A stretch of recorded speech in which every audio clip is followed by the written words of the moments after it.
Designing a film it's the coming together of a great team of people who do all of their best work and they bring it all. And so it's the cumulative effect of all of that.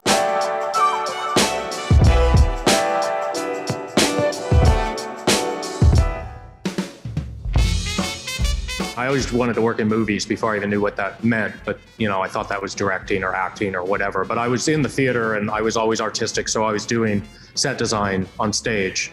And I'm talking community theater in high school and college and that kind of thing. But I realized on the first movie I worked on that there was an art department, and it was, literally the light bulb went off. But they want to call me Mother of Blues. That's all right with me. It don't hurt none. We had a limited amount of time. No time. My agent called me on a Monday night, and that was 8 weeks away from the first day of shooting. So I read the script the next morning because I couldn't read it that night, met George. He hired me that day. So by Wednesday, I started trying to find crew and just started researching just Chicago, the period, making the calls about the recording equipment. I had done a lot of recording equipment before, but nothing in the mid-20s. It literally was the dawn. The machinery was invented for the era for recording the music that we were representing in the film. So I made a couple calls to try to research that because I knew that would be a project, whether we needed to build it, whether we could find it, just even what it was. So that was of paramount importance. We found the one guy who built the one machine, and he flew with it and gave us all a tutorial on how to set it up. I was on pins and needles for that one for a while. That was like the fifth star of the movie to me, that equipment. Because if we didn't get that, I don't know what we would have done. When I got there, they began to say. That's to get the people's attention. I just put a lot of focus into coming up with what those sets were going to be. Just giving every space. I just wanted everywhere we looked in those two rooms to have life. Getting the details right so that then they can just recess into the background and then let the actors do what they do. George said something to me once that he wanted the basement to evoke the hull of a slave ship.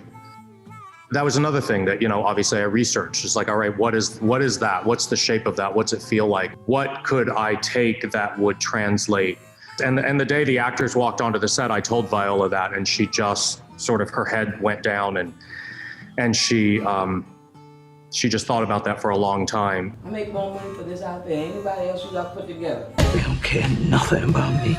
All they want is my voice. About them songs I give you. They're not the right songs. Chad is an incredible human being. It was my second job with him. I Get On Up, the James Brown movie, and the first time we filmed with them on Ma Rainey was in the tent where the band was all together, and I built the stage, literally the stage that was in the tent. I went back to the same concept of what we had drawn in Get On Up. There's a flashback scene to when young James Brown is boxing as part of at a white country club. And so just the structure of the stage, I thought, oh, that'll work for this as well. And when they were all there, Chad was pulling his horn out of the case, and I just caught his eye, and I said, the last time I built this stage was for James Brown in a boxing ring. And he just looked at me with that twinkle in his eye and that laugh. And he said, you sure did. He was the real deal, as you can see in the film. I got my time coming to me.